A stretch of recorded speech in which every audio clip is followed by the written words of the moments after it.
hi champhai giang lowai ya kêu champhai singtang kho kai wa ya kho pi ya champhai pen Mizorama district pakhat a hi ya hi lai kêu champhai katen nau giang lowai ya hi tom khat ana ding sak pakin la hi pen zo in pi lameng chianga donation hu na ngen na ya hi hu na ngen lai na sial kal tlang dunga PTC te tale hausa te tale tu chiang se si lesen zowa ai zo le jong mun tuam panina hu nang pai khomin ai jong ina jis malak na to mi kakimu chiang na mi two wheeler somli phialbang kizui na champhai district sunga kitai khinin te dim khwa jong lut ka somwa te dim la kim tenga zo mi ki pum khat nang chin ayang pai ka som le competen lem salo hi china te dim lam bela ki wak lo ya tu men two wheeler to zan ai za yam ya kina anak ki zui hiung sumdong ko mena thi hina hi kana ki zui naw tom chik kong la pang na hian la lai ti ki zui zeleng khoto tu ma pain pol khaten uyong ngo ena zowa ngo pol omina tu chiang hi tua zo mi in ping alam lai tom khat asep na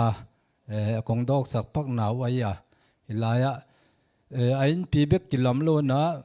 quarter tua pen amen building ina quarter zong kilamin tu chiang nekle don bol nang cafeteria ki chi building khat zong ki bolina hi tu chiang hi in tua la pen le alam dunga moto pen zakhat phial kar bang ading thenga ngai suti hi na hi pen hi alam pi pai to alam pi pu ma hi ya kumpi te nong phazelin minister ai jong NEC pana hi jong ena mun to tuam pan ong phazel PWD lam pan ai jong ena ong phang na mun khat kong dok sak phang na hi ya hi cafeteria building a ya hi sung pen nekle don hi alai mun ong pai te hi nekle don bol nang mo tu nga ki gel a hi ya hi sunga nekle don bol na toilet ai jong tuam akimin ki koya hi lama hi avum pen tengki a hi ya tengki 2 liter teng khat ata ya hi pen asai angak te om nang quarter dan khate ya hi pen am building pi a hol a hi ya a hol pen khan ni a hi ya hi anoya pen nilang chiang na jinbang yom thele double room ni oma single room sagi om hi zo mi te mun to tuam pa na khwal jen ngam wak chi mo mangbang om phial le jong hilai ituang tun nang hi china ngai sun na ya tu chiang hiya tunga hi mei pi aki ko ya hi mei pi nung dewa sum vom teng khale tul som nga be ya aki nung phu ina ya atwal zanga zanin tang sakleng hi atwal zanga lai siang tho hiti sim thei hi mo tang zekai chiang ena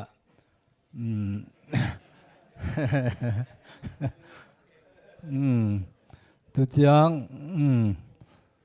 hi pen tua teng tu chiang hi pen aizola nung tulni le som ni le ngai na aizol mona zo mi te ga ming leitang khat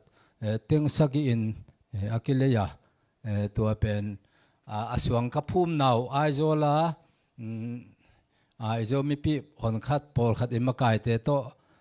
swang phum na ena tu chiang tilai mona aminina buk lian deuh khat pi som legiat som leni patuang aman ya som legiat som ni leli ena khuam ki putin in kilami tu pen achiam te na dan hi poti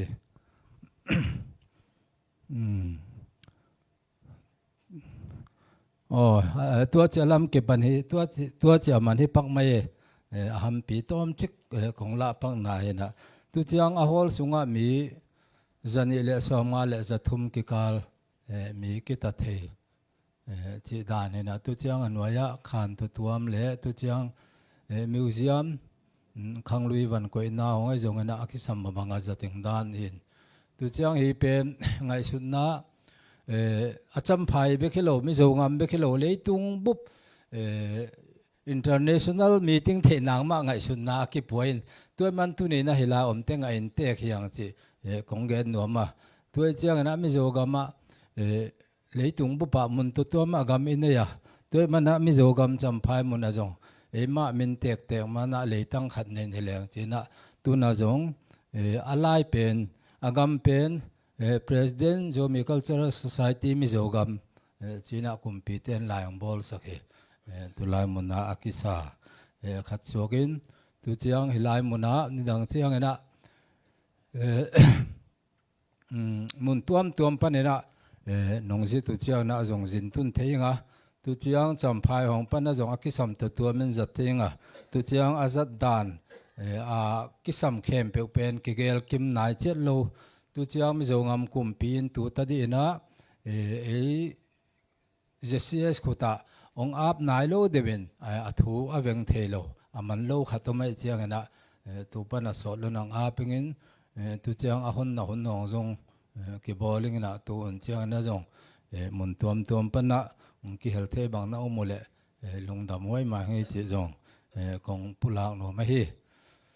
tu chiang gening chileng gening tampiu ma bang hile ya keibekin ka gen sang kamakayo minute ni thumbe kai zong kalai api paule patuang ai zong na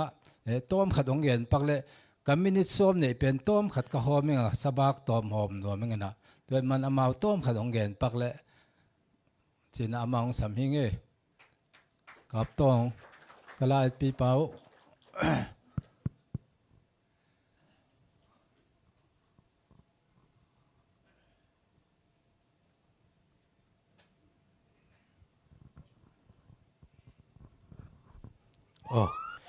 lungdam hoye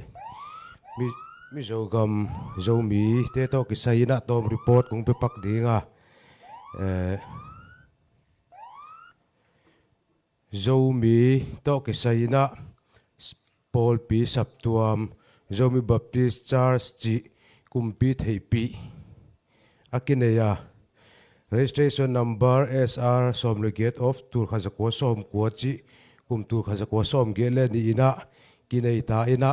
tua ina local Paul P som ni le ni ya chiang member pen tur nga wal kinei ta hi lai siang thole labu pen kineya tua bana CBC NEI zongina Mizoram ko ran roi tu a affiliate ina omtau hi tuina Bethel Veng Champaya office na yu hi Zomi Cultural Society of Mizoram to ki saina hizong kumpi theipi ma ahia registration pen tool ni le som le ni ina kineya MSR 410/2012 chi kineina to maina paite Cultural Society na ki pai pi hi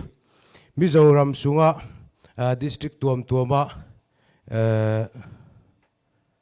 unit kideya tuate sunga aizol ai zongina sai ha champhai khozol chi te pola kinei hi tuate sunga unit som dileni omina mi tul thumle tul nga kim kinei to ta hi kum simina khodo poile zominam ni te kisang to zeli kum tul ni le som ni le thumina denga president paungen pen government of India noi panina hu na kimutawina tua tungtona kilam towa tua bek tham loina tul ni le som ni le thum panina khodo poizat nang hu na central kumpi panina kinga to zel hi tuina denga report sama bangina aizol tuiriala gam khat kinei to ta hi thuam pui veng aizola JCS ina correspondent office tuina kinei lai hi zomi to kisaina khangno lama zomi youth association kumtul ni le som le giatina champhaya ki phuta tua te na kal suan to zel ina omo hi to bek tham loina zomi welfare committee chi ina kumtul ni som di le khat kumpanina kolgam boy na hanga ong paite pola kem khoi dingina ki phuan towa tua test ina pol minam ta ga ding cs makaina to ZCF zomi Christian Fellowship ai zongina ZYE te ki pol kho mira ki din to hiya tua te ina gal tai te ki kem to zelina khosung pan hitale mun tuam gam tuam panina hu na ong pai te to tua gal tai ong pai te ki kem to zela ai hi zongina kum tul ni le som ni le ni jun kha khong panina amawi tu che ki kep bek sangina in lu anang khong ai zongina na sep ding khong andop jok nang lamet na to in lu ina ki pai khe to saka hi zomi in kwan ki pol na pen mi zogam khopi ai zola ki nei tua laya mi nam sunga si na tuak te pol ba na haksa na tuak te ki hu to zela siluang te ai zongina damlo ve na te ki nei thei zelina a hi zongina zomi in kwan ina kumpia registration ki nei lian nai lo hi zomi Christian Fellowship champhai town sunga ki din ki kleu lewina tul ni le som le guk pol panina ki dina zomi te om na pol pitu ina joint fellowship ki nei to khom zeli hi ina kumpi thei pi na ken registration ki nei lian nai lo hi mizoram sunga omte tudin muna Indian citizenship hi ma bangina haksat na tuak na ki nei lo khollowa paule hama ai zongina na sep na khat pe pe ai zongina NGO ki pol na te haksat na ki nei lian lo hi gambel te din mun to ki saina about te Indian citizenship hi lo manuna in le lo ai zongina moto amau minina lei thei lo khosung makai te de lo banga agam takhial om vole kolgam laba to mi pigal ka pi chi te khuta koi khet ding ina NGO te ina thukhun na nei hi mun khen khat kho khen khata pol pi phu phalo gambela hong pai te ningkum lampanina to biometric enrollment hi saku ina to la chepte na nei hi kumasa lampanina hu na ichi adra chi te polai zogira ZEP zoram en tu pol chi ai zongina mundang panina ong pai to zelina to te ki hom khezel u hi